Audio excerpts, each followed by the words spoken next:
રોગન જોશ એના શબ્દ છે પર્શિયન છે, એનું મિનિંગ થાય છે ઓઇલ બેઝ. પછી એના સાથે આ બધા એડ કરીએ એ માટીના કલર આવે છે.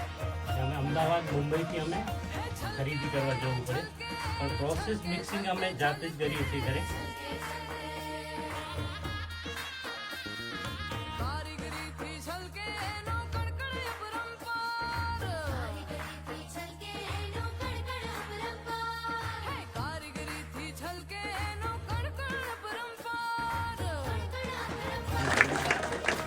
ફરીથી પણ